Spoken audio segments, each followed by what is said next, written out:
Ang mga piramid sa Giza ay isa sa pinakamahiwaga at pinakalumang estruktura sa mundo. Kaya't hindi maiiwasan na bumalot sa kanila ang napakaraming alamat, haka-haka at kwento ng kababalaghan sa loob ng libu-libong taon. At ang mga kwento at alamat na ito ay nagmula sa iba't ibang kultura tulad ng Arabo at Kanluranin na nagtatangkang ipaliwanag kung paano at bakit naitayo ang mga piramide. Ayon sa isang popular na alamat ng Arabo, ang mga piramid ay itinayo ni Haring Surid na sinasabing may koneksyon sa faraon na si Khufu. Nakita umano ni Surid sa panaginip na darating ang isang malaking delubyo o the Great Flood. Bilang paghahanda, ipinatayo niya ang mga piramide upang magsilbing imbakan ng lahat ng kaalaman at agham ng kanyang panahon mula sa matematika, medisina hanggang sa mga hiyas at sandata na hindi kinakalawang para mapreserba ito sa pagdaan ng baha. Sa modernong panahon, lumabas ang mga haka-haka na nag-uugnay sa mga piramide sa mga elementong supernatural o sci-fi. Ito ang pinakamalaking hiwaga. Paano na ipatayo ang napakalaking estrukturang ito na may higit sa 2 milyon ng blok ng apog, limestone at granito? Ang ilan ay tumitimbang ng hanggang 80 tonelada, gamit lamang ang mga simpleng kagamitan noong panahong iyon.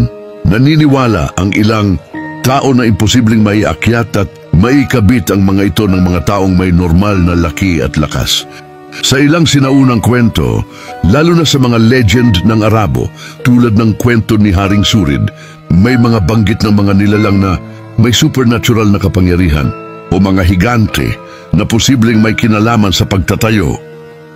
Ang estruktura ay napakatumpak sa pagkakahanay nito sa mga cardinal direction, hilaga, silangan, kanluran, timog at sa ilang bituin. Para sa mga naniniwala sa teoryang ito, ang ganung katumpakan ay hindi kayang gawin ng mga taga-Ehipto gamit ang simpleng mga kasangkapan.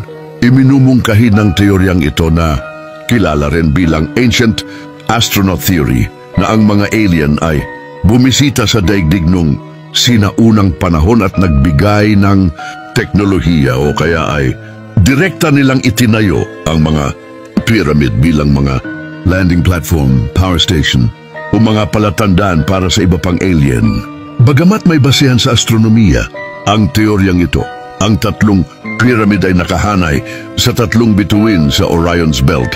Ginagamit ito ng ilang taga-suporta ng alien theory bilang ebidensya na hindi ito nagkataon at sadyang dinisenyo ito ng mga nilalang na may kaalaman sa malawak na kalawakan, bagamat wala pang isang teorya na lubusang nagpapaliwanag ng lahat. Ang pinakatinatanggap ay gumamit sila ng mga ramp, maaaring tuwid o spiral sa paligid ng pyramid, at lubricate tulad ng basa o madulas na buhangin upang mahatak at maiakyat ang mga mabibigat na bloke gamit ang lakas ng tao at mga sled. Sa madaling salita, habang ang mga teorya tungkol sa alien at higante ay nakakaaliw at nagbibigay ng misteryo, ang mga matibay na ebidensya at dokumentasyon ay nagtuturo na ang Great Pyramid ay isang dakilang gawa ng sinaunang human engineering at sining ng mga Ehipsyo. Gusto mo ba ang ganitong kwento? Halika at magsubaybay para sa mga kwentong hiwaga, alamat at kababalaghan.